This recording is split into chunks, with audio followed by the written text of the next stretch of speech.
Esta conferência será gravada agora. Então, tem dois arquivos que eu vou mandar para vocês assim que acabar a aula. O primeiro é esse dos domínios morfoclimáticos. Eu fiz algumas alterações nele. Eu escrevi, deixei algumas observações escritas para poder auxiliar vocês um pouquinho, porque eu normalmente eu não gosto do escrito, eu gosto mais da observação, mas eu sei que para vocês faz bastante diferença. E assim que eu terminar essa parte dos domínios morfoclimáticos, boa noite, povo chegando, Gabi, Maria, a Laura já falei boa noite. E assim que. Tudo bem, Gabi? E assim que eu terminar essa parte dos domínios morfoclimáticos, boa noite. Tudo bem. Agora vocês estão me ouvindo bem? Tá tranquilo? Eu acho que a minha internet está meio estável hoje. Eu tive reunião hoje o dia inteiro e eu senti que ela estava caindo, estava voltando. Beleza, então. Então, ó, a ideia é a gente trabalhar domínios morfoclimáticos hoje, tá? O restinho que está faltando. Beleza. E depois eu programei uma revisãozinha para vocês. Alguns assuntos eu peguei do que a gente já vem trabalhando, tá? Do que a gente já vem trabalhando, alguns assuntos que eu acho importantes. E outros já não é muito da área que a gente trabalhou, só para ver como é que vocês estão, o que vocês acham. Eu peguei esses exercícios da revisão do poliedro, tá? Por quê? Porque a revisão do objetivo, ela tá com uma revisão do Enem muito bacana, né? A do ângulo eu não tenho acesso ao material. Só que se eu fosse dar uma dica para vocês, já que vocês estão focando na revisão, fiquem só nos exercícios recentes, tá? Às vezes o pessoal acha assim que os exercícios recentes, ele... Sim, claro.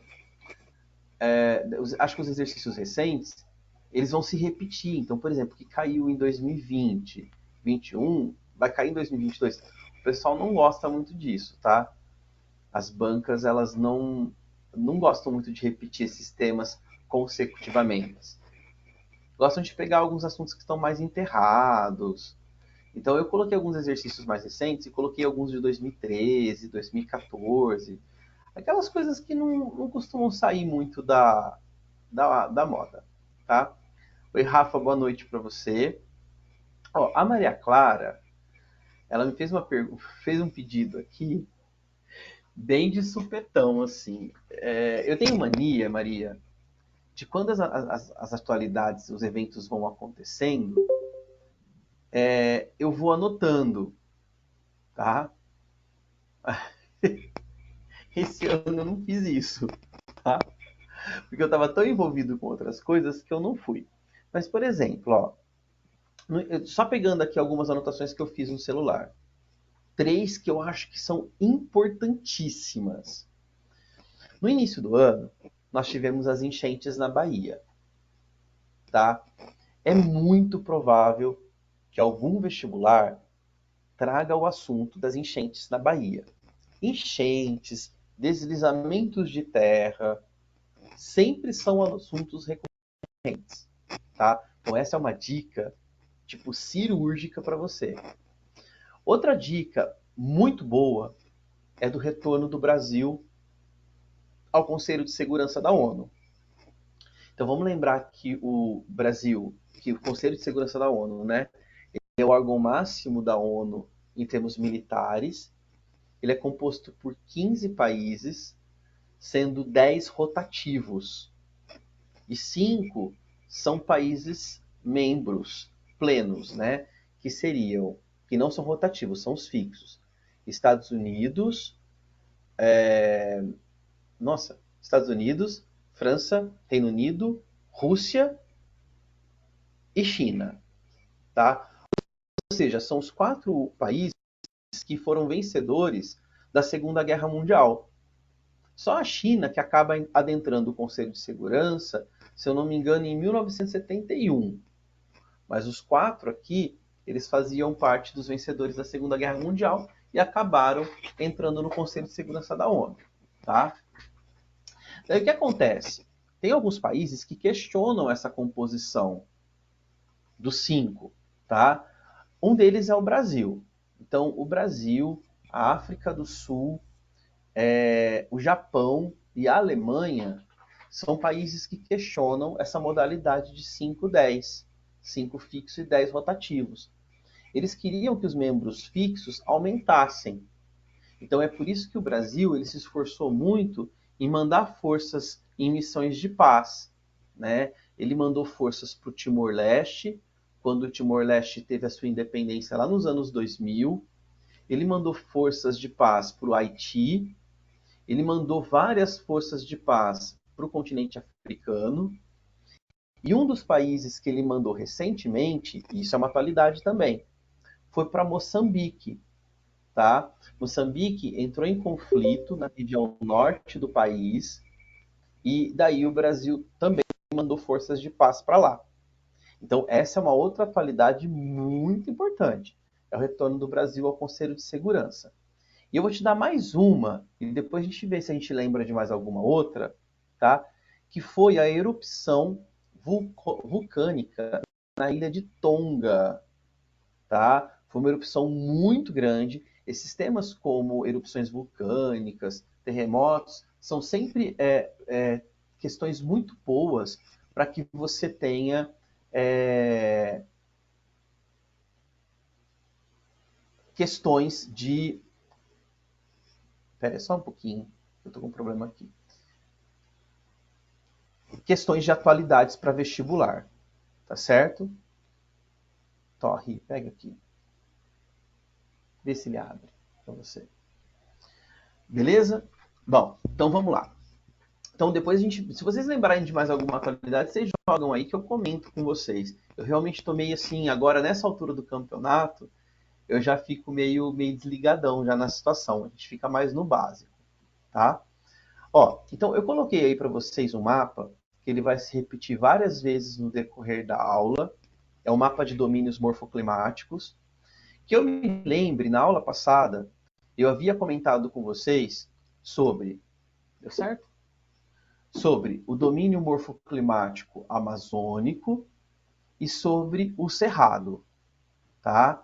E daí, quando chegou a parte da caatinga, eu achei melhor não ter prosseguido, porque eu acho a caatinga um domínio muito interessante de ser comentado e muito importante também. Então, por exemplo, FUVEST. FUVEST adora caatinga. Enem adora cerrado. Tá? E eu sempre falo isso. Por quê? A caatinga, ela tem alguns... a caatinga ela é uma savana. Tá? Começa por aí. Caatinga é uma savana. Só que ela é chamada de savana estépica. Então esse é um termo mais específico para caatinga. Tá? Savana estépica. Estepe é de vegetação um pouco mais rasteira. Caatinga significa mata branca, né? Ou também conhecida como mata cinzenta. É um termo que vem do tupi. E você pode perceber nessa fotografia que a caatinga tem a presença de cactos. E cactos são xerófitas. Ou seja, xerófitas são plantas adaptadas à semiaridez. Lembra que a gente conversou sobre 3 termos, né? A Amazônia é higrófita, o cerrado é tropófila, a caatinga é xerófita. Tá? Higrófita é água, xerófita é planta adaptada à seca e tropófila é uma vegetação adaptada às 2 estações, uma seca e uma chuvosa. Bom, então na caatinga você tem a presença de cactáceas, você tem também a presença de bromeliáceas, e essa vegetação ela é uma vegetação de médio porte, ela não é um domínio florestal. Tá? Tenham na cabeça de vocês que a caatinga não é um domínio florestal. Suas raízes são longas, seus galhos são retorcidos, muito parecidos com o cerrado. tá? Ah, e aí, o que que você está vendo aí, né? Você está vendo uma mata cinzenta, obviamente porque é o período da seca, tá? Mesmo sendo muito seca, a Caatinga tem uma média de chuva de 2, 3 meses ao ano apenas, né? Mesmo a Caatinga sendo muito seca, ela tem uma variedade de fauna muito grande. Por exemplo, ela tem o lobo-guará, ela tem tipos de lagarto, calango, por exemplo, tá? Ela chega a ter até anfíbios, né? Esses anfíbios, eles ficam enterrados no solo, a cerca de 1,5 m, tá? E quando tem a chuva, eles saem para se reproduzir. Então isso é muito interessante, tá? Daí eu deixei aqui para vocês algumas características da caatinga. Por exemplo, vegetação rasteira, com poucas folhas, os galhos são retorcidos, a presença de espinhos. E aí, aquele solo é um solo raso, né? Lembra que isso tem um nome, a gente chama ele de solos litólicos. Solos rasos são solos litólicos, tá? Com bastante concentração de sais minerais. No entanto, ele é pedregoso e tem pouquíssima matéria orgânica, diferente, por exemplo, do solo amazônico, que tem a serrapilheira. Então, o que acontece? A gente tem algumas espécies muito específicas na caatinga. Você vai falar assim, Anderson, mas eu preciso saber o nome dessas espécies?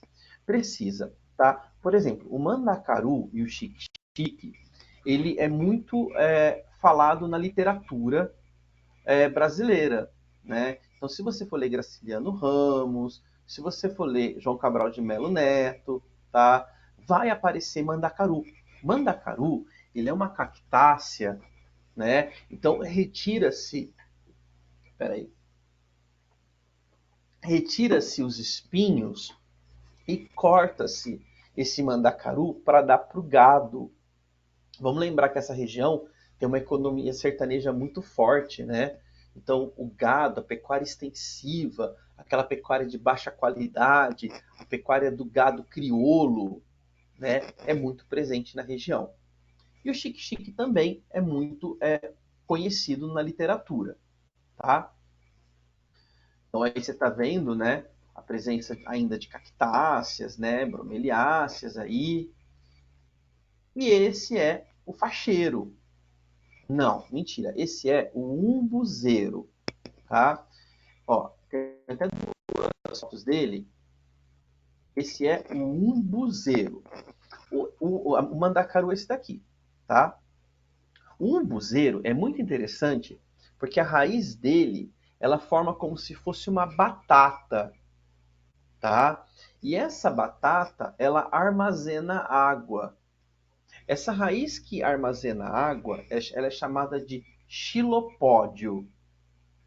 E aí ela é muito importante para a manutenção do ecossistema, tá?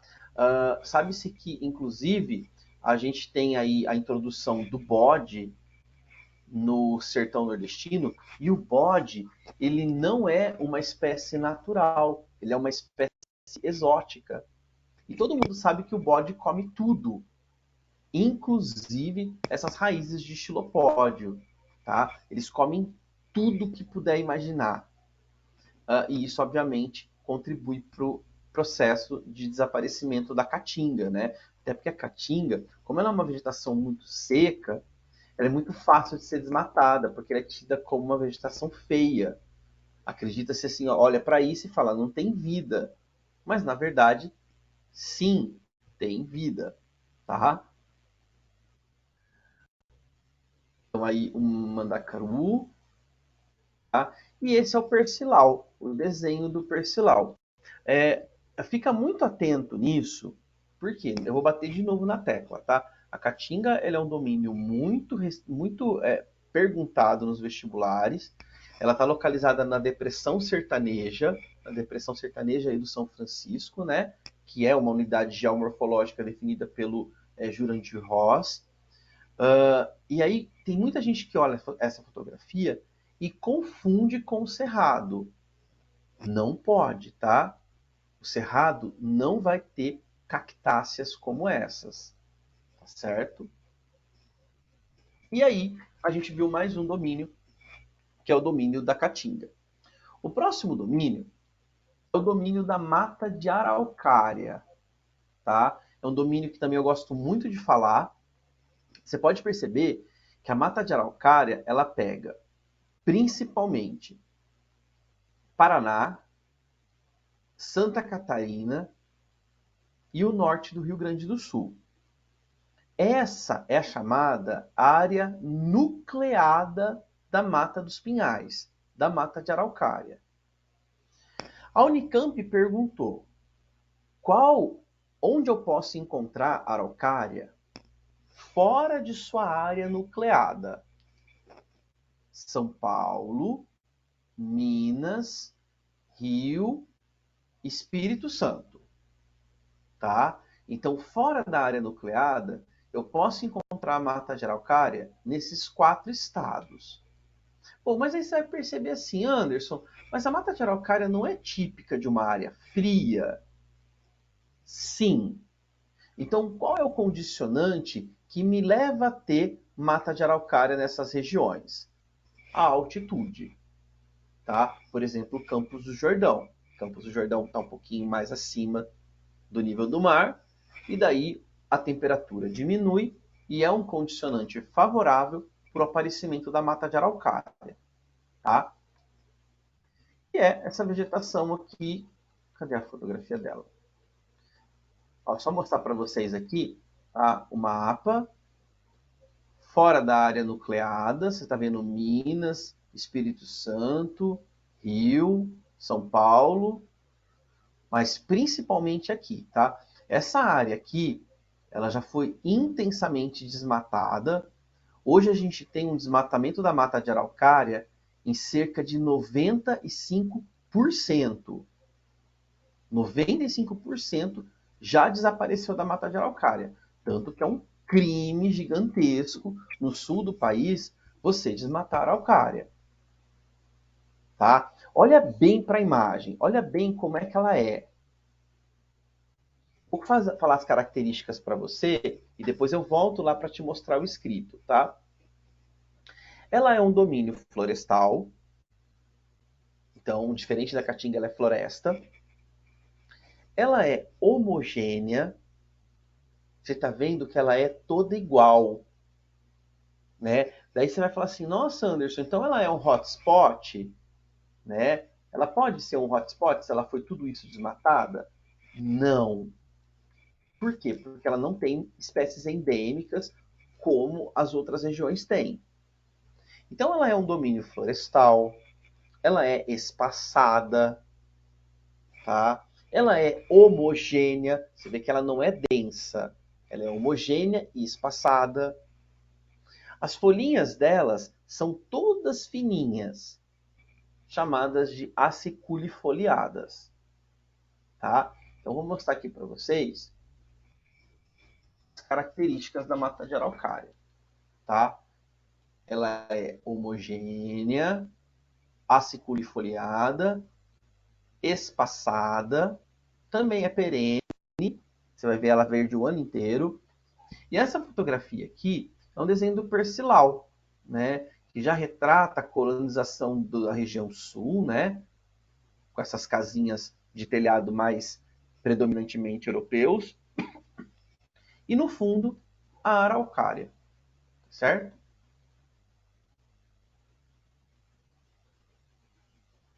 E essa fotografia caiu na segunda fase da Unicamp, né? Aqui do Percival também.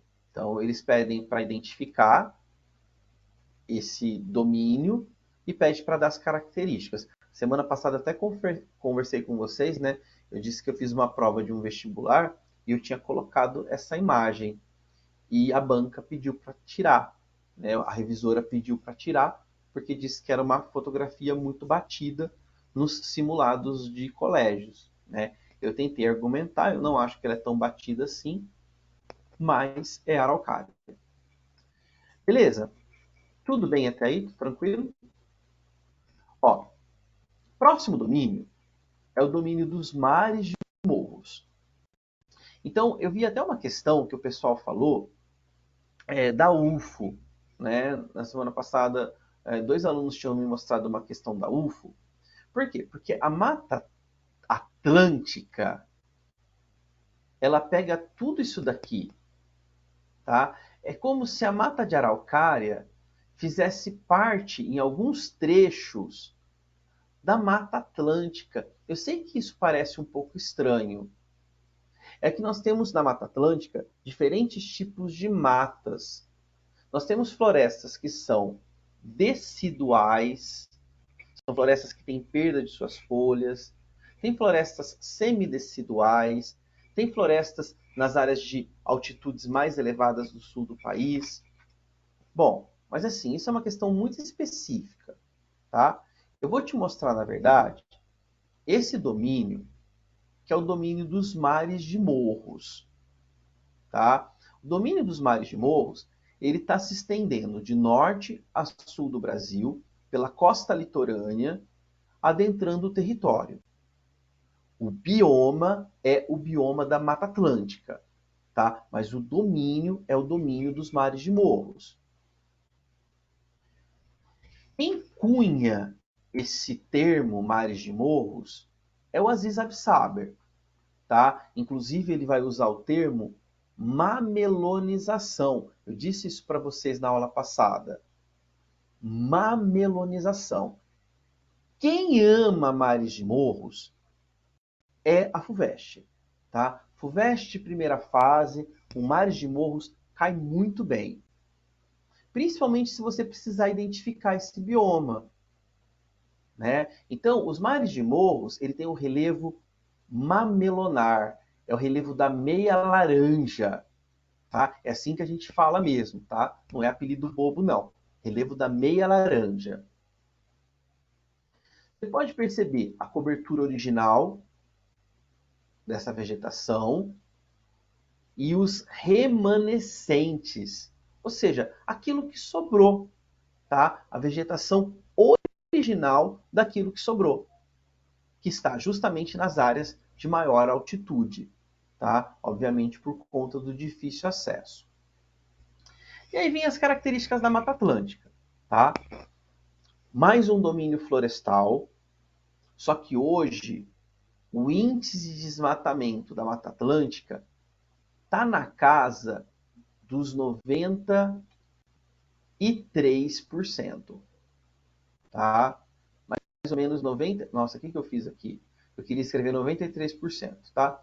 93%. Ela é uma vegetação completamente heterogênea, então você encontra as mais diversas espécies possíveis. Ela é muito densa, ela é perene, está sempre verde, com folhas largas, dependente do regime da chuva, né? Ela é higrófita também. Até aí você percebeu que as características são iguaizinhas à da floresta amazônica, além delas ter espécies ombrófilas, que são espécies adaptadas a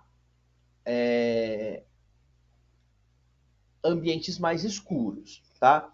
E eu deixei para vocês aqui algumas espécies que são endêmicas, né? São conhecidas inclusive como madeiras de lei, como o jequitibá, o pau-brasil, tá? A empuia, o cedro, a embaúba, tá? São todas madeiras de lei.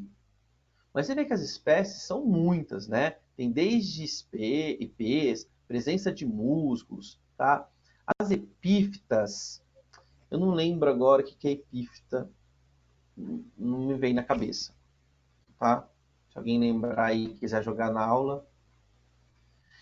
E esse é o Mares de Morros do Percival, tá? Então, um desenho assim mais simples, tá certo? Mas ele mostra o desenho mamelonizado.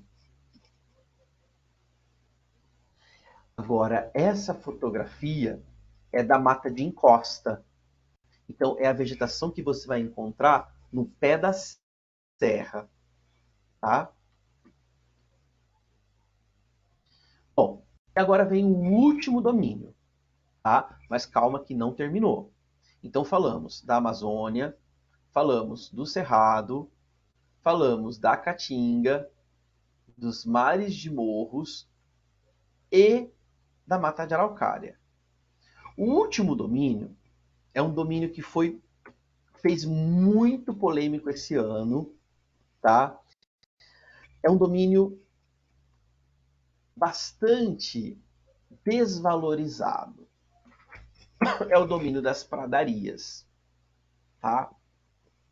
O que acontece? As pradarias, tem gente que fala assim, Anderson, qual que é a diferença entre pradaria e estepe?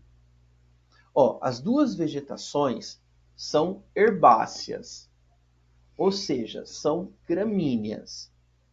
A diferença é que nas pradarias nós temos os campos limpos, os campos sulinos. Essa vegetação ela pode chegar até 1 metro de matinho, desse matinho que você está vendo aí. Tá certo? Tá. Então, o que acontece? Nessa região, nós temos uma forma de relevo chamada de coxilhas. Igual tem o nome daquele restaurante em Ribeirão Preto, né? Que é uma churrascaria. Coxilha dos Pampas. O que significa coxilha? Coxilha é uma espécie de um planaltinho, coxilhas com X, tá?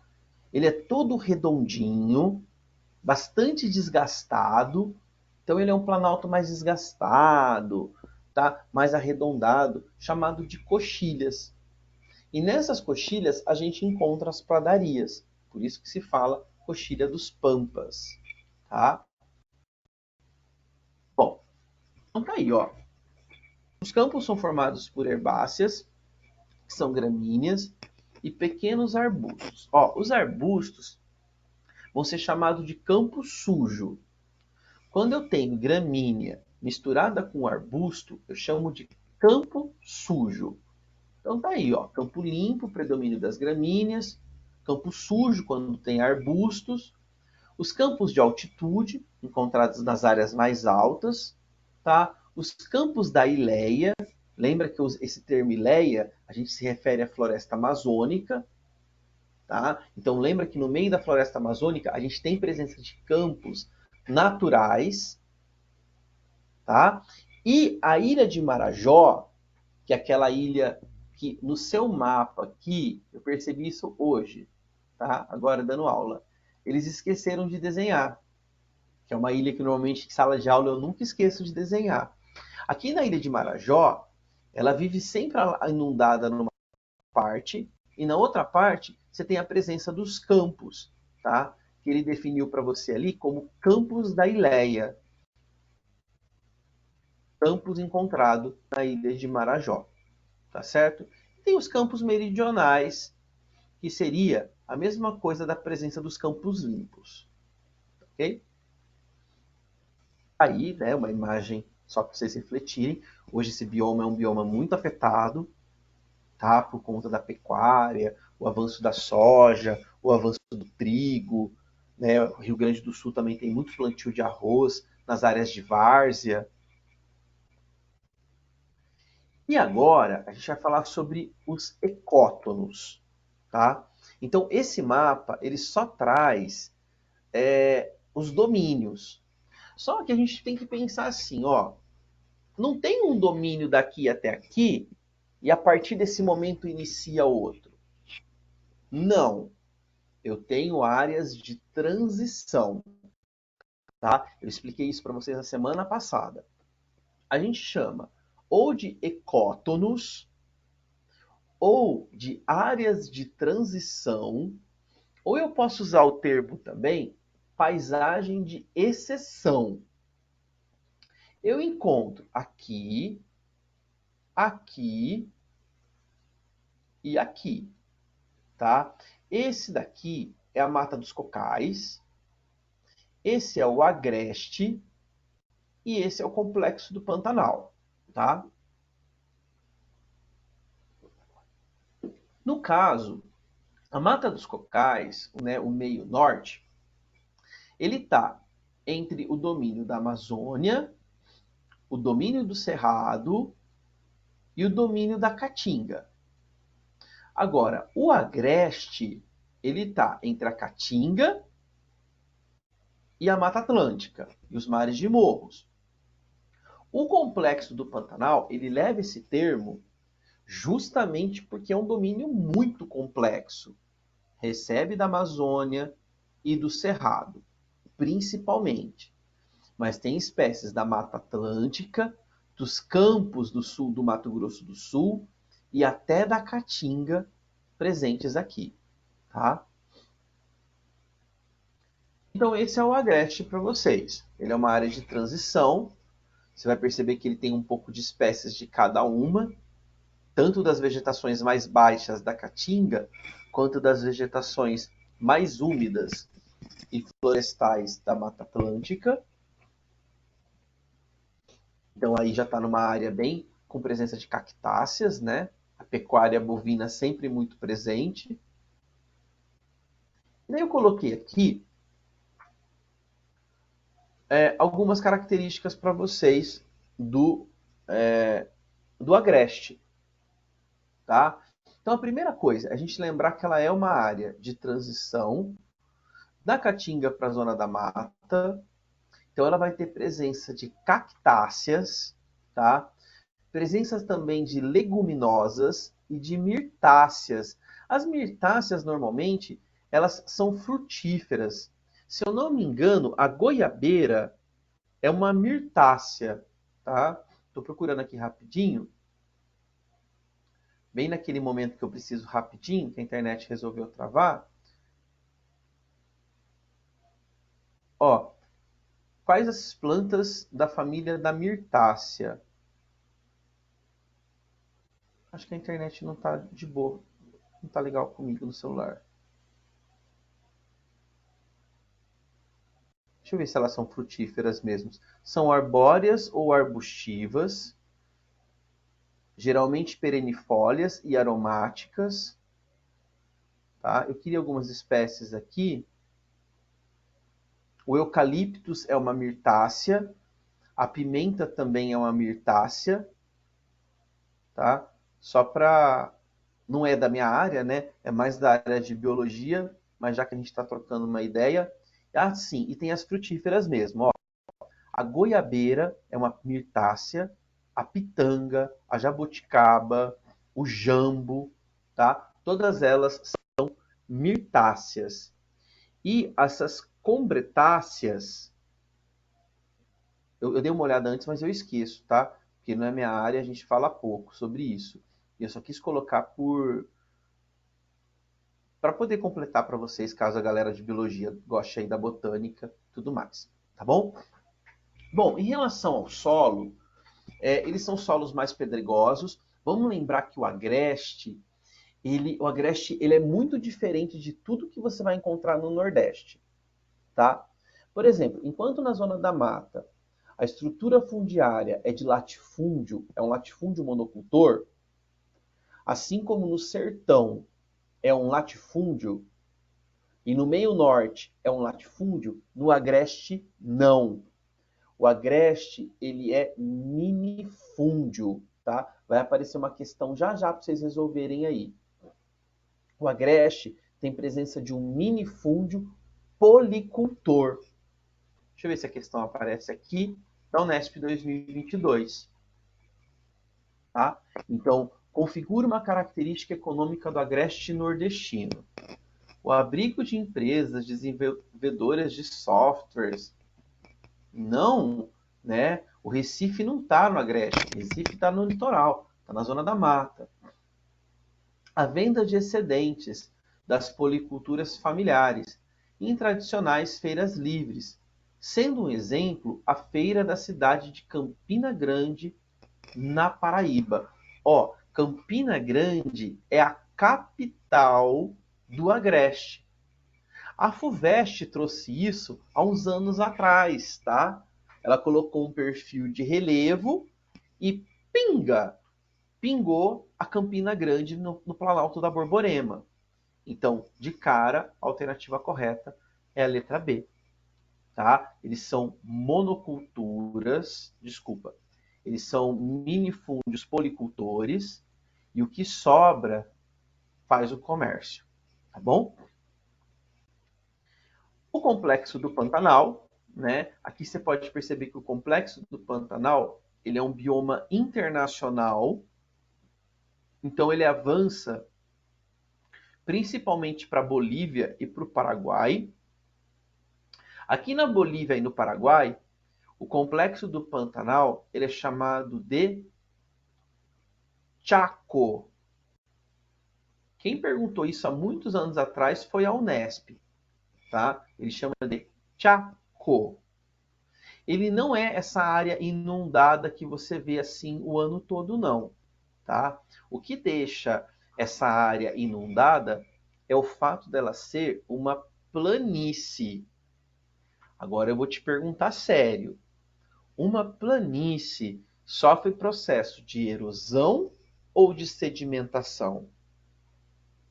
Por que eu estou te perguntando isso? Vai aparecer uma questão logo logo e eu coloquei uma na revisão sobre isso também, para você não esquecer. Planícies são encontradas próximas aos rios e ao litoral. E ela sofre processo de sedimentação, tá? Ou seja, de acúmulo de sedimentos. O complexo do Pantanal ele tem várias espécies, né? Então tá ali, ó, ele é um ecótono. Ele é um ecótono, também conhecido como faixa de transição ou paisagem de exceção, tá? E no caso, ele é um ecótono entre a floresta amazônica, o cerrado, a caatinga, até mesmo a presença de vegetação de campos, tá? Aí essas lagoas que se formam, porque elas é uma planície inundável, tá? E daí eu deixei para vocês, ó, o Pantanal, ele é a reserva da biosfera. Ele é um patrimônio da humanidade, tá? É a maior planície alagável do mundo.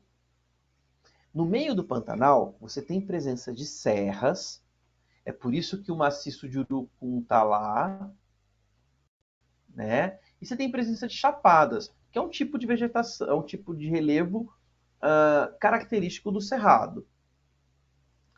Tem aí uma das enormes biodiversidades planetárias, de clima tropical, com chuvas mais bem distribuídas, mas com índice pluviométrico menor do que o restante do cerrado. Tem o seu regime de cheia e vazante, possibilitado pelo rio Paraguai, que é o rio que atravessa o Pantanal. Vamos lembrar que o rio Paraguai é a hidrovia do Mercosul, tá? Tem um solo fértil, sendo algumas partes arenosos e outras partes argilosos, tá? E tem aqui a vegetação rasteira, aquática, matas fechadas, matas ciliares e mata galeria. Ó, a mata galeria e a mata ciliar, vamos lembrar assim, ó. As duas matas são matas que margeiam o rio. Mas qual que é a diferença entre a mata ciliar e a mata galeria? Porque elas não são sinônimos, né? Normalmente no centro-oeste a gente usa o termo mata galeria.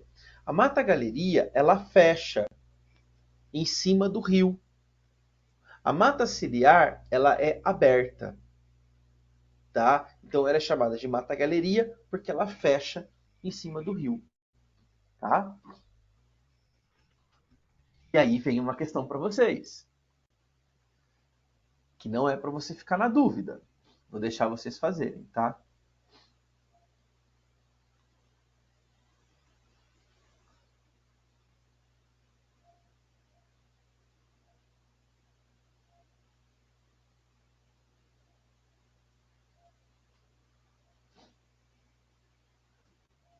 Quem quiser mandar o gabarito para mim no privado aí.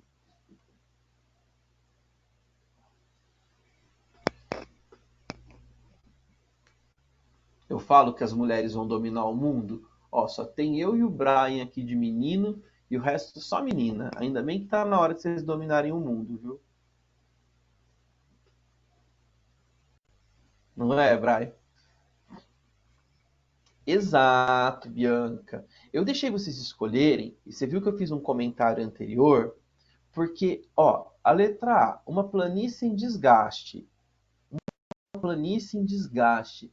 Velho, planície só pode ser sedimentar, né? Você não tem planície cristalina, onde os processos erosivos superam.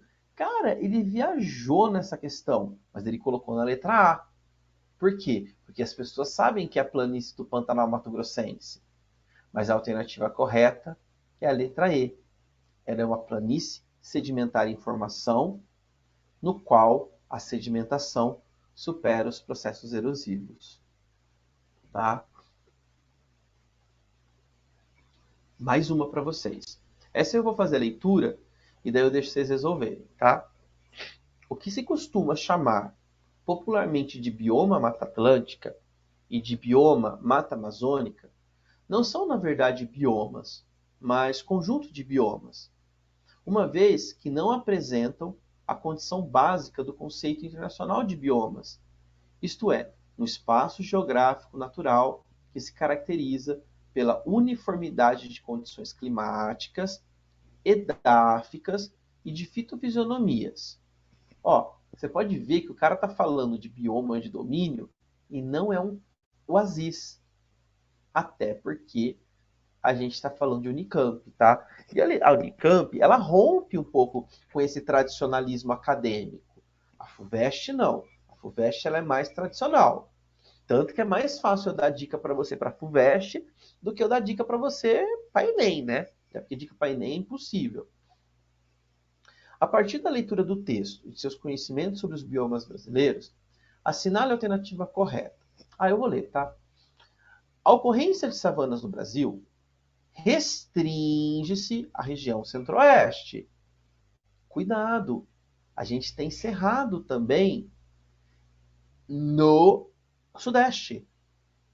A gente tinha cerrado em Minas, em São Paulo, tem cerrado algumas manchinhas no Paraná, tem cerrado, então, no Nordeste, e as porções interioranas do Nordeste. Peraí, interior do Nordeste é Caatinga.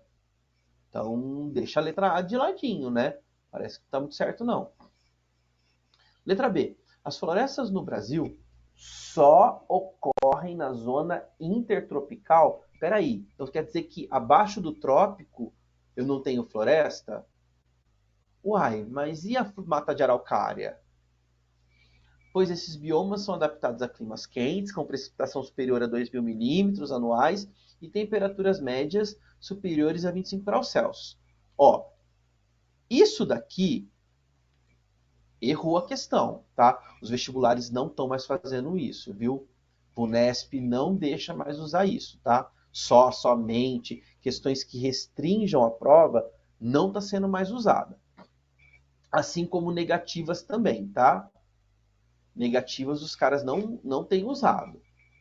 C. O Pantanal tem clima uniforme e não apresenta uniformidade nas suas características edáficas e na sua fitofisionomia, como exige o conceito de bioma.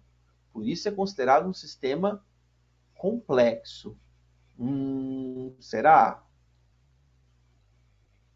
D. No clima subtropical, com temperaturas médias anuais de 10 a 18, a região sul do Brasil tem um único bioma. Olha de novo que estão restringindo. Caracterizado por apresentar um dócil, será que eu cortei alguma coisa? Formado exclusivamente pela araucária. E aí? Qual que vocês ficam? Alternativa correta, letra C. O Pantanal tem clima uniforme, que é o clima tropical, mas não apresenta uma uniformidade no na sua vegetação, tá? Nas suas características edáficas, tá?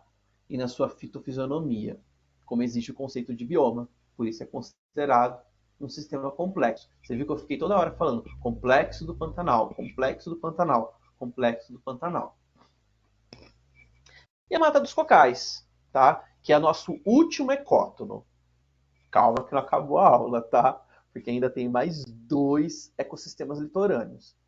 A Mata dos Cocais Tem até uma questão que caiu recentemente. Eu achei até interessante, porque faz tempo que não cai nada na Mata dos Cocais. A Mata dos Cocais, ela é ali, né? A confluência de 3 domínios: Cerrado, Caatinga e Amazônia. E tem duas vegetações, duas árvores que são muito famosas na Mata dos Cocais: a carnaúba e o babaçu. Né? A carnaúba, que é a árvore da providência, e o babaçu, que tem o coquinho. Essa é o desenho do Percival em relação à carnaúba. Tá?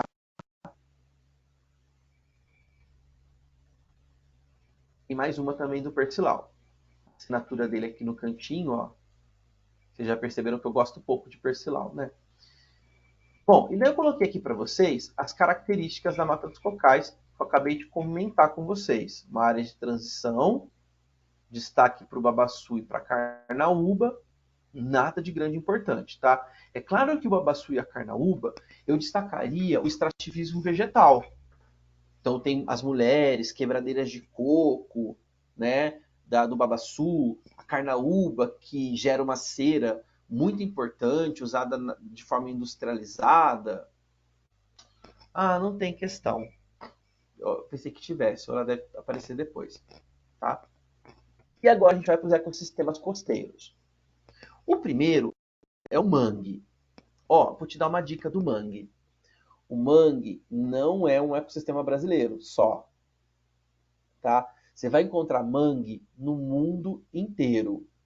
Você encontra mangue na África, você encontra mangue na Austrália, você encontra mangue na Ásia. Uma vez a FUVEST colocou um mapa onde se você tem mangues, tá? Pelo mundo afora. E daí todo mundo assustou, falou assim, nossa, Anderson, mas tem mangue em outros lugares do mundo? Tem, tá? O mangue, ele é um ecossistema que eu gosto muito, assim. Eu sempre aposto, eu virava até piada, né? Porque todo ano eu apostava que ia cair mangue e o mangue nunca caía. E de repente o mangue começou a aparecer. Eu acho o mangue um ecossistema muito invisível, né? E por ele ser invisível, ele acaba sendo destruído muito facilmente. Ele está muito à mercê do dos impactos ambientais, do desmatamento, ele recebe esgoto, ele recebe efluente industrial, os caras destroem o mangue para construir condomínios de alto padrão, o próprio turismo, a caça predatória. Então, assim, tem uma infinidade de impactos no mangue. E o mangue, você pode perceber que ele tem muito lodo, né? Ele tem muito. O solo dele é um solo lodoso. Aliás, é um solo lodoso e salino, tá? E pelo fato dele ser muito lodoso, ele tem muita matéria orgânica. Então, o mangue é chamado de berçário. Por quê? Porque essa matéria orgânica favorece a sua reprodução constante. Onde é que eu tô? Peraí. Ó, então vamos lá. Primeira característica do mangue são suas raízes aéreas, conhecidas como pneumatóforas, tá? O seu solo é lodoso e salino. É conhecido como berçário devido à sua grande capacidade de reprodução decorrente da matéria orgânica. Sofre com a pesca predatória do caranguejo e pela degradação do turismo, tá? Além da especulação imobiliária com a construção dos condomínios. O mangue tem muitas plantas halófitas, tá? Halófitas. Halófitas são plantas adaptadas à salinidade, tá certo? Então, esses termos aqui, para uma FUVEST, por exemplo, é muito importante. Essas características do mangue, esses impactos ambientais do mangue, são muito importantes. Beleza? E aí, eu acho a obra mais feia do Percival é quando ele desenha o mangue, tá? Não gosto, acho essas árvores feias aí, acho que ele fez correndo e não gosto. E agora a restinga. tá? Agora para a gente conversar, porque é Unicamp, tá certo? Então é o seguinte, se você se lembra, você já ouviu falar o nome Restinga. Por quê? Restinga pode ser tanto uma forma de relevo, quanto uma forma de vegetação, tá? Vamos ver se eu consigo desenhar para vocês aqui. Vou trocar o mouse de mão. Ó, esse daqui é o Rio Grande do Sul. Tá? Daí lembra que o Rio Grande do Sul, ele tem esse trechinho assim, ó. Por exemplo, Porto Alegre está aqui. Daí aqui tem duas lagoas, tá? Então nós temos a Lagoa dos Patos, a Lagoa da Mangueira e a Lagoa Mirim. Isso daqui é uma restinga. O que é uma restinga? É um cordão arenoso. Quem perguntou isso foi a Unesp. A Unesp pergunta: onde é o local que a gente mais encontra restinga? Rio Grande do Sul. Tá? Como se formam as restingas? Através dos sedimentos trazidos pelo mar, que foram se compactando, formando um cordão arenoso. Ponto final. A Unicamp já vai fazer o seguinte: a Unicamp vai perguntar sobre a vegetação de restinga. Então você tem restinga como conceito da geomorfologia, ou seja, da forma de relevo, e você tem restinga enquanto forma de vegetação. Beleza? Bom, quais são as características da restinga? Primeiro de tudo, ela vai ser encontrada em um solo arenoso e, por estar próximo do mar, salino. Tá? Ela costuma ser encontrada nas três espécies de estratos. Na herbácea, que é a mais rasteirinha, no arbusto e no arbóreo. Tá? Então você tem a floresta da baixa restinga e a floresta alta de restinga.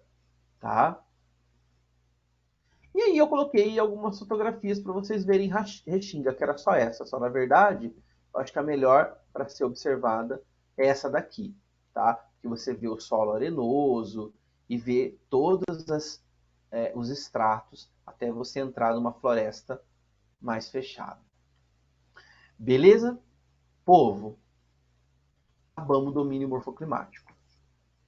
Tá? São 8h25, ó. Tô cirúrgico hoje.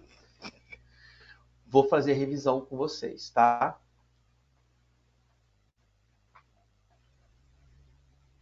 Já tá no jeitão.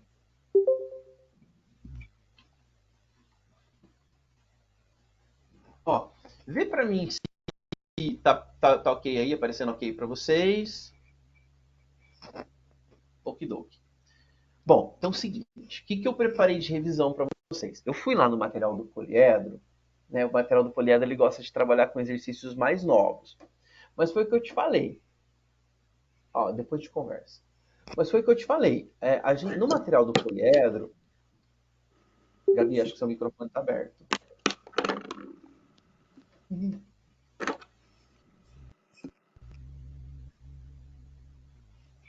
Então, Gabi, acho que seu microfone está aberto. Então, o que acontece com o material do poliedro? Ele tem as questões mais recentes, tá? E eu fico um pouco na dúvida sobre essas questões mais recentes dos assuntos não repetirem. Então, eu tentei pegar algumas questões mais antigas para ser mais cirúrgico com vocês. Então, eu vou jogar a questão e daí eu quero que vocês pensem comigo, tá?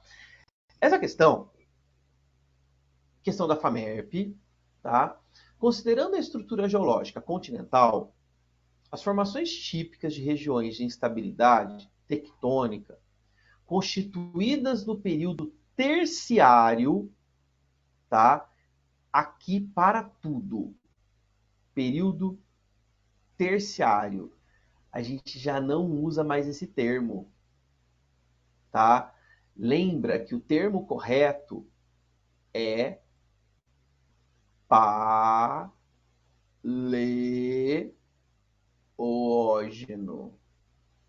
tá? Eu expliquei isso em uma das nossas primeiras aulas, tá? Então, a era cenozoica, né, quando você tem o período terciário, não é o nosso. Nós estamos no quaternário. O que, que tem de importante no quaternário? As mudanças climáticas, não é essa agora não, tá? As mudanças climáticas anteriores e o surgimento do homem, tá certo? Então, nós estamos na era cenozoica do período quaternário. Tem gente que fala que a gente não está mais no quaternário. Tem gente que fala que nós estamos vivendo o antropoceno, que seria uma era geológica de dominação do homem. Tá ok? Então, assim, falam-se dessa forma. Então, você já tem que matar, galera. Falou cenozoico, falou período terciário, só pode ser dobramentos modernos, tá? Então, eu coloquei aí uma questãozinha para vocês, já para vocês começarem a pensar de assuntos que nós discutimos, tá? Oi, Gabi, não dá nada não, acontece. Sabe que uma vez estava dando aula, entrei numa sala de aula, né? Tinha acabado de sair lá em Araras, daí tinha acabado de sair a professora de biologia, né? E a menina esqueceu o microfone dela ligado. Daí ela virou e falou assim: Nossa, eu não tô aguentando, que aula chata de biologia. E tipo assim, a galera toda ouvindo, velho. Galera toda. Ainda bem que você não fez nenhum comentário, né? Tipo, tô morrendo. Ó, essa daqui eu bobiei porque eu já tinha colocado ela lá. Eu já falei sozinha na aula online. Ó, essa daqui eu já tinha colocado anteriormente, né? Então, essa daqui do Pantanal, sobre o aspecto geológico e geomorfológico, né? Corresponde a uma bacia em formação, tá certo? Então, essa eu coloquei, sem querer eu esqueci que eu tinha colocado. Agora, essa questão me chama a atenção. Essa nós não resolvemos, eu acho, durante a aula. Vamos lá. Observa e tenta me dar uma alternativa correta.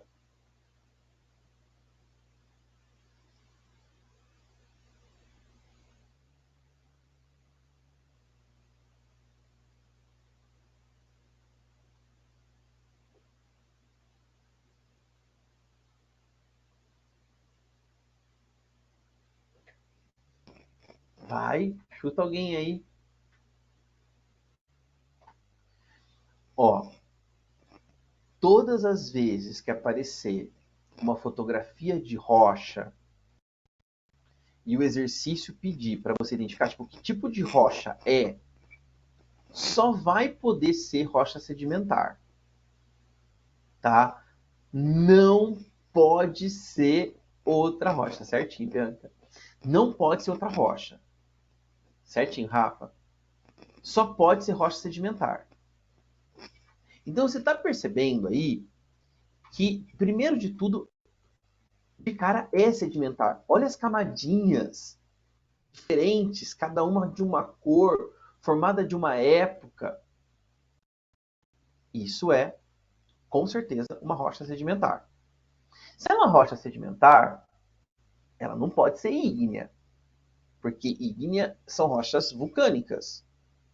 Então não tem solidificação do magma na rocha sedimentar e nem recristalização do magma.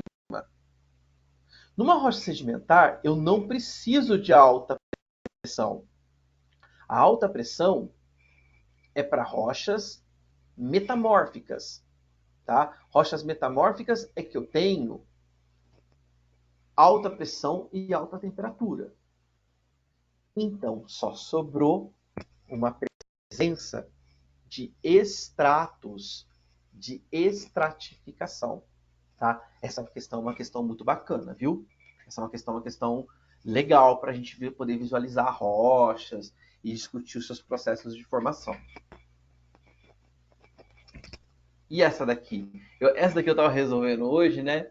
Daí eu fiquei na dúvida. Daí quando eu fiquei na dúvida, eu fui consultar o gabarito. Eu confesso para vocês que eu fui consultar o gabarito. Só para confirmar. Mas não tinha errado também.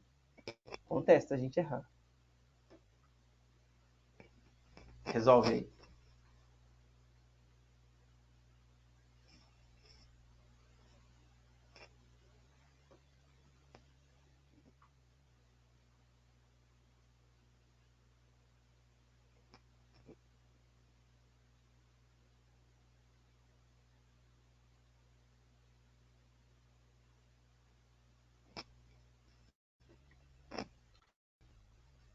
Vou fazer a leitura com vocês de pouquinho, tá? Então, o processo de desertificação é definido como uma degradação ambiental e socioambiental, particularmente nas zonas áridas, semiáridas e até mesmo subúmidas, resultante de vários fatores e vetores, incluindo as variações e alterações climáticas, além das atividades humanas. Ok? Dentre as medidas mais adequadas para mitigar, né? Mitigação é uma palavra que vem sendo muito usada na geografia, principalmente quando a gente fala de questões ambientais. Tá? Então, falou de questões ambientais, você vai aparecer a palavra mitigação, que é diminuir, tá? Amenizar os efeitos da desertificação. Então, o que eu posso fazer para diminuir os efeitos da desertificação? Letra A. Construir rodovias. Ah, para, né? Não vou nem ler. O uso das áreas de meia encosta como alternativa para a expansão das áreas de produção de cultura temporária. Véi, na área de encosta, eu vou plantar o quê? Trigo? Né? Como é que eu vou passar com a colhedeira ali? Não tem nada a ver. C. O plantio de espécies exóticas. Meu, eu não planto exóticas nem onde não é deserto. Quanto mais no deserto, é que eu não vou plantar plantas exóticas.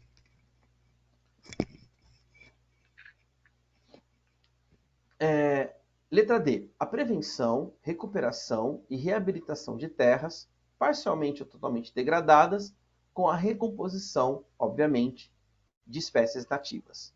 Tá? Então a alternativa correta é essa. Não foi essa questão que eu fiquei em dúvida, não. Tem mais uma aí que eu acho que eu vou mostrar para vocês. Essa daí é fácil, tá? Essa questão para o FUVEST é uma questão muito fácil. A alternativa correta é a letra D de dado. Essa é antiga. E por ser antiga, eu quis trazer de volta. Ó, é um assunto que eu gosto muito também, que são as correntes marítimas. Tá? Vamos lembrar que a gente tem os giros oceânicos, né? Ó, um giro oceânico, mais um giro oceânico, e aqui no Atlântico eu tenho 2 giros oceânicos. O planeta Terra tem 5 giros oceânicos. Esses giros oceânicos, eles são formados pelo movimento dos ventos, pela força Coriolis, tá? É onde a gente vai encontrar as chamadas ilhas de plásticos. Bom, aí você vai perceber que ele dividiu em corrente quente e corrente fria. Se vem do polo, rapaz, é fria. Se tá na faixa da linha do Equador, tá? Aqui é o trópico, tá bom? Tem que ser quente. O Equador tá aqui. Tem que ser quente. Tá certo? Bom, daí tem aqui as temperaturas, bababá, nada. Considerando as relações existentes entre as zonas climáticas. Rapaz, você aprendeu zona climática, você estava lá no 5º ano. Ó, eu estou traçando para vocês os paralelos, tá? Os paralelos servem para definir zonas climáticas, os principais. Aquilo que se aprendia, zona polar norte, zona polar sul, zona temperada norte, zona temperada sul. E aqui está entre os 2 trópicos é a zona intertropical. Então volta. Considerando as relações existentes entre as zonas climáticas, sistema de circulação atmosférica e correntes marítimas à superfície, é correto afirmar que as correntes quentes predominam nas zonas intertropicais. Sim. E o seu sentido de deslocamento está associado aos ventos de oeste para leste. Vixe, agora não sei, hein? Está associado aos ventos de oeste? Tá? Não sei. Vou ficar na dúvida. Peraí. Ô, meleca, quando não apaga. Vou ficar na dúvida nessa, tá? As correntes frias predominam na zona equatorial. Tá louco? Tem que ser quente. Já dá de cara falsa nessa. As correntes quentes predominam na zona equatorial. Sim. E o sentido de seu deslocamento está associado aos ventos de leste predominantes na região. E não sei. As correntes quentes predominam nas zonas subtropicais. Não, as correntes quentes não podem estar na zona subtropical, porque ela é quente. As correntes frias predominam nas zonas intertropicais. Não, porque a região é quente. Então, peraí. Fiquei indeciso entre a A e a C. Bom, ficou indeciso? Olha só o sentido dessas correntes aqui. Ela não está indo de leste para oeste? Se ela está indo de leste para oeste, só me resta os ventos de leste. Então, está associada aos ventos de leste predominantes na região. Tudo bem? Isso gera muita confusão, tá? A chance de você assinalar essa daqui, pensando que ela está indo para o lado oeste apenas, e não considerando da onde os ventos estão saindo, é muito grande, tá? É uma questão, você viu que ele até colocou a letra A primeira, né? Porque a galera erra mesmo, tá certo? Mas é uma questão ruim, assim, ó, uma questão que te leva muito ao erro. Fui lá em 2013, também, a outra era de 2014, fui lá em 2013 e peguei os rios voadores, tá? Os famosos rios voadores, que traz toda uma dinâmica, né? Da umidade que vem do oceano, entra na Amazônia, se depara com a Cordilheira Andina e vem chover aonde? Aqui no Sudeste. Daí lembra que também vem massas úmidas do oceano e essa zona se chama zona de convergência do Atlântico Sul. Você lembra que choveu muito em Petrópolis no início do ano? Olha uma atualidade aí para vocês. Maria Clara, que saiu da aula já, ela me perguntou no início da aula de atualidades, né? Eu vou fazer assim, ó. Eu vou ver se eu separo umas atualidades, daí eu mando no grupo para vocês, tá bom? Então, a zona de convergência do Atlântico Sul, que caiu na prova da UFO, inclusive, agora, recentemente. Então, tem um texto aqui explicando os rios voadores para vocês, tá? Que eu não vou ler, não precisa. A partir da leitura do texto e da observação do mapa, é correto afirmar que, no Brasil, cada vez mais a floresta é substituída por agricultura, verdade, ou por pastagem. Procedimento que promove o desenvolvimento econômico, sim, sem influenciar significativamente no clima da América do Sul. Você tá louco? Se eu tiro a floresta amazônica daqui, a Amazônia é a reguladora de clima mundial? É falso. B. Os recursos hídricos são abundantes e os regimes fluviais não serão alterados, apesar das mudanças climáticas que ameaçam modificar o regime de chuvas na América do Sul. Claro que vai alterar tudo. C. O atual desenvolvimento da Amazônia não afeta o sistema hidrológico, devido à aplicação de medidas rigorosas contra o desmatamento. Vai vendo, né? T. O mecanismo climatológico deve ser considerado na avaliação dos riscos recorrentes de ações como o desmatamento, as queimadas, a abertura de novas fronteiras agrícolas e também a liberação de gases de efeito estufa. Sim, vamos deixar de lado. E. Circulação atmosférica é dominada por massas de ar carregadas de umidade que encontram-se à barreira natural formada pelos Andes. Sim. Precipitam-se na encosta leste. Sim. Alimentando as bacias hidrográficas do país. Será que os rios lá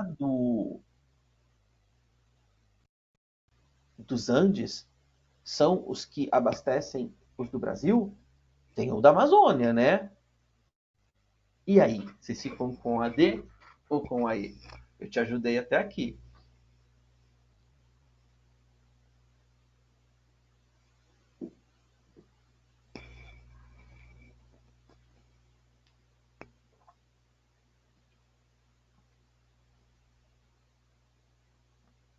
E aí?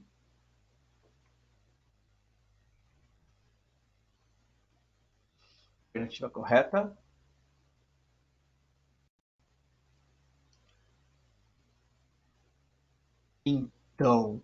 Então, ó, eu vou te confessar a verdade. Quando eu fui fazer o exercício, eu fiquei muito na dúvida. Mas daí depois eu fiquei pensando assim, os nossos rios brasileiros, eles não têm origem nival, né? Eles não têm origem, por exemplo, do derretimento da neve, com exceção do Amazonas, que é o de origem nival pluvial. Então, nesse sentido, eu acho que não poderia ser. A maioria dos nossos rios nascem em território brasileiro, né? É, ela é mais complicadinha, tá? Mas olha só, dá uma lida na letra D. Os mecanismos climatológicos devem ser considerados na avaliação dos riscos decorrentes de ações como o desmatamento, as queimadas, a abertura de novas fronteiras agrícolas e a liberação de gases de efeito estufa. Tudo que afeta as mudanças climáticas, tá? Que horas são? É mais 15 minutos. Essa daqui eu achei muito bonitinha também. Ó, eu usei a palavra semidecídua, eu usei, tá? Vamos lá. Perenes, perenifolia, são folhas que se mantêm, são persistentes, né? E ela mantém verde a árvore o ano inteiro. Não que ela não caia, tá? Ela cai, mas vai havendo uma troca mais gradual.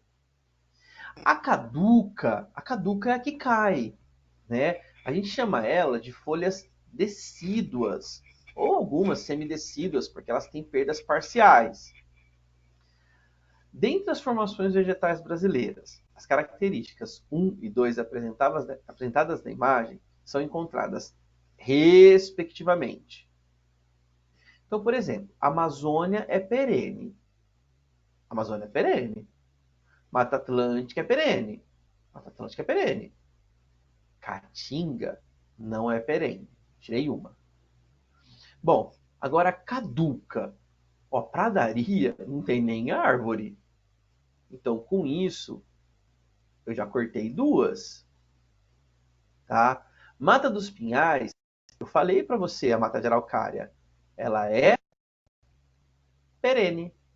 Então, quem sobrou? A caatinga.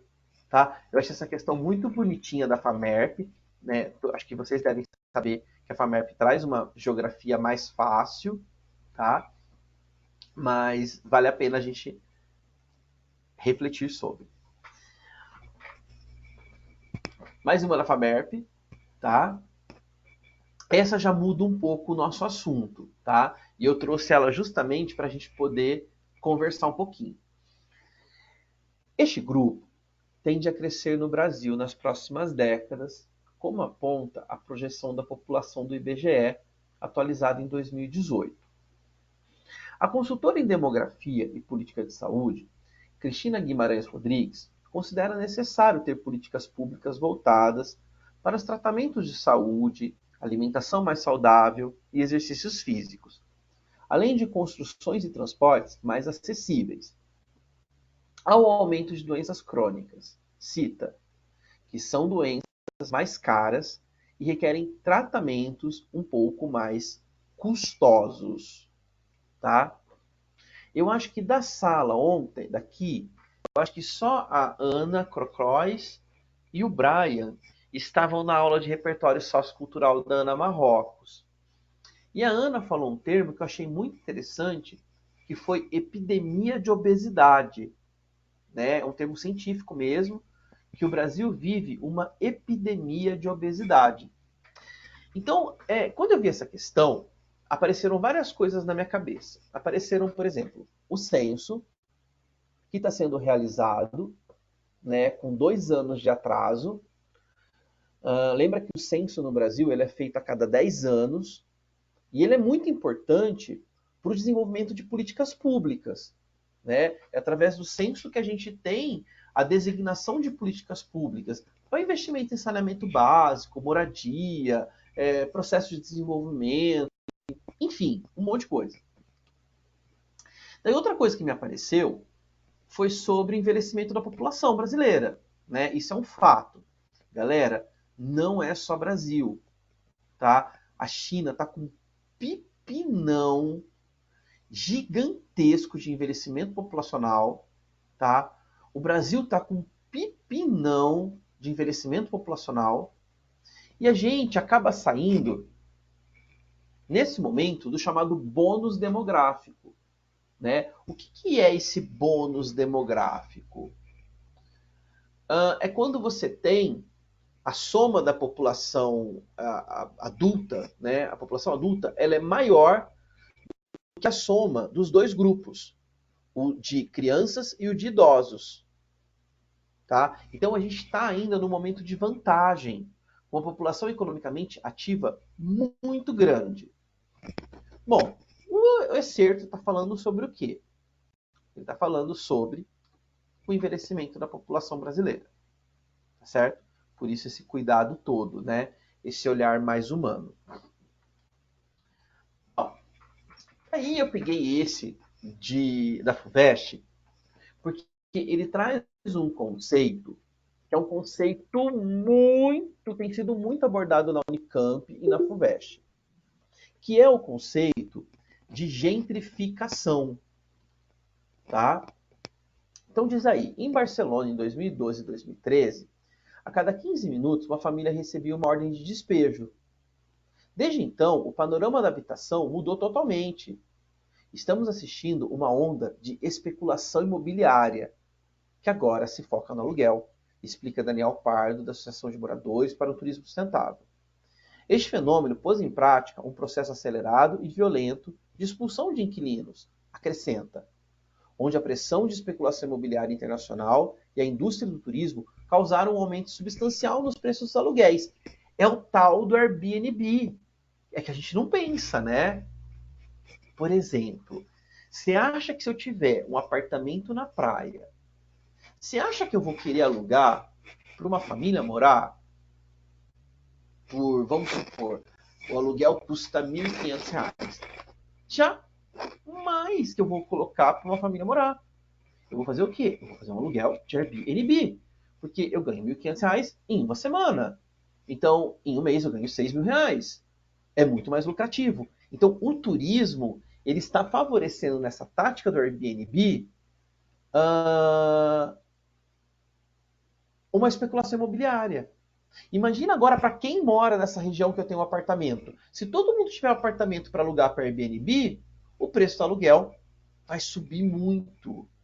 É por isso que vai para o Guarujá, né? É por isso que o Guarujá ele é chamado de cidade injusta, tá? Cidade injusta. Por que é injusta? Você vê a orla cheia de prédio bonito, rede hoteleira, carrão.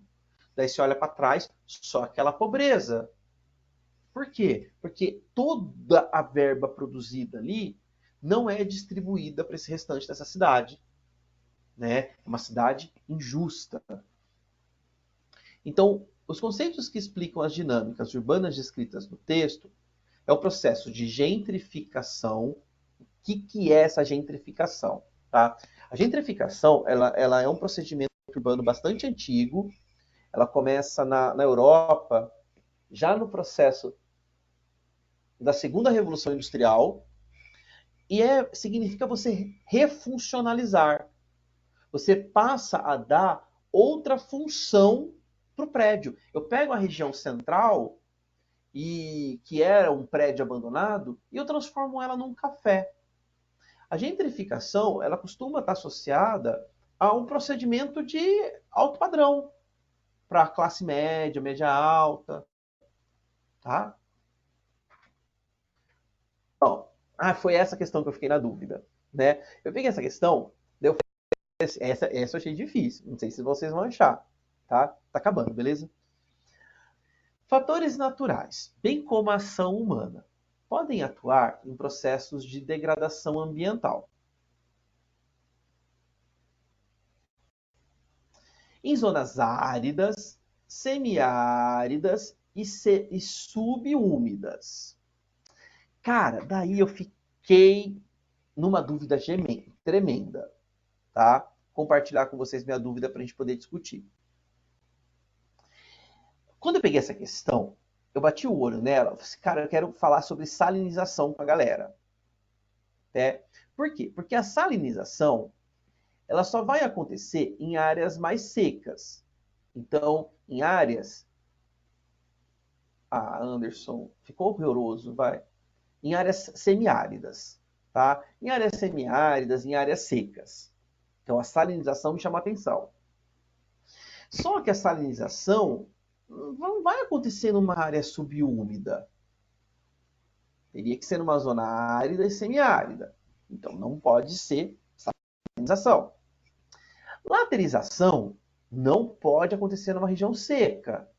Laterização tem que ser numa área chuvosa. Arenização também tem que ser numa área subúmida.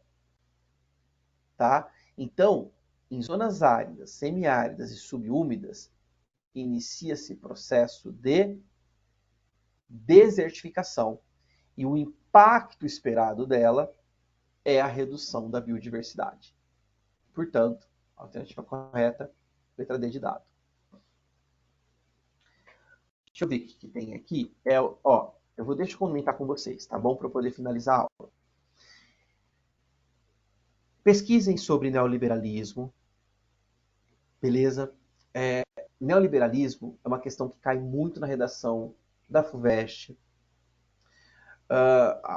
Não o neoliberalismo em si, mas o ideal neoliberal, ele é muito criticado pela FUVEST, tá certo?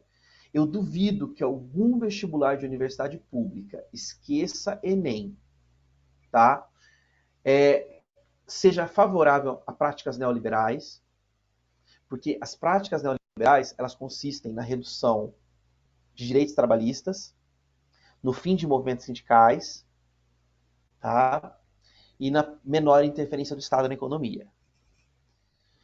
Aqui eu pensei justamente na Unicamp, tá? Para vocês que vão prestar Unicamp sábado, Unicamp adora social, aspecto social é com a Unicamp. Então, por exemplo, Unicamp vai falar lá, foi construída hidrelétrica. Qual é o impacto ambiental? Desmatamento e alagamento. Mas qual é o impacto social? Tá? E os indígenas? Ele está falando aqui de comunidade quilombola. Qual é a situação da comunidade quilombola? Apesar da sua demarcação ser garantida desde 88, todo esse processo ainda está em curso. Tá? Então, Unicamp adora questões indígenas, quilombolas e ribeirinhas. Tá bom? E até mesmo se for tratar de urbanização. Como é que os caras estão vivendo na cidade? É isso. O povo. Vamos lá então, tá? Eu vou pedir o seguinte para vocês. Hoje a gente encerra o nosso curso, foram 10 aulas. Eu nem sei, cara, como é que eu consegui fazer. Foi basicamente um semestre, tá? Em 10 aulas. Pensando apenas numa frente, né?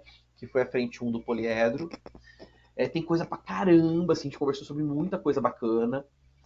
Eu queria muito poder fazer outras partes com vocês, a parte ambiental, a parte humana, a parte econômica, e daí a geopolítica, tá? E, obviamente, eu não comentei nada disso. Mas não deu, tá? Os meninos vieram me procurar, eles me procuraram pedindo essa frente, né? E daí eu tentei sanar aí as necessidades do pessoal. Dica final: meio ambiente, tá? Dá uma olhadinha nos protocolos, nos acordos. Esse ano tem a COP27, já estamos falando sobre ela. Tem o famoso Acordo de Paris, que todo mundo sabe. Esse ano tem Estocolmo. Estocolmo foi a grande conferência de 72, então são 50 anos de Estocolmo. Esse ano tem 30 anos da Eco 92. Então, o tema ambiental está muito forte para esse ano. Tá? Dá uma olhadinha em meio ambiente, dá uma olhadinha em urbanização. De geopolítica, China, tá? Eu focaria em China, as questões que remetem a Hong Kong, a questão dos uigures, tá? Também aquele Geografia em 30 Minutos que eu recomendei para vocês. Tem um podcast agora falando sobre os uigures. Então tem bastante coisa assim.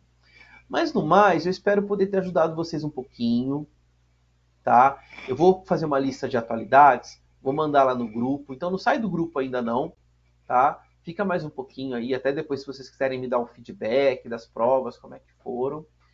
E é isso. Eu desejo aí para vocês sucesso, tá? Muito tudo de bom para vocês. Fiquem bem, se concentrem nessas provas, tá? Vocês estão tranquilos, vocês estão preparados. E é isso, tá bom? Gabi, muito obrigado, viu? Um beijão, Bianca, muito obrigado também. Sucesso para vocês. Ana, beijão. Ó, beijo para vocês, tá? Sucesso aí. Vou me manter informado, tá? Valeu, Paulinha. Com alguma dúvida? Brian, a gente ainda se vê, né? Valeu, Rafa. Um beijão para você. Tchau, Laura. Um abração para você. Beijão para você, viu? Espero poder ter ajudado vocês aí. Tchau, Laís. Beijão para você também, amor. Mas aí você manda para mim, Paulinha. Qualquer coisa você manda aí, tá bom? Que bom, eu fico feliz, Laura. Feliz mesmo. Tchau, meninos. Beijão. Até mais. Tchau, tchau, tchau.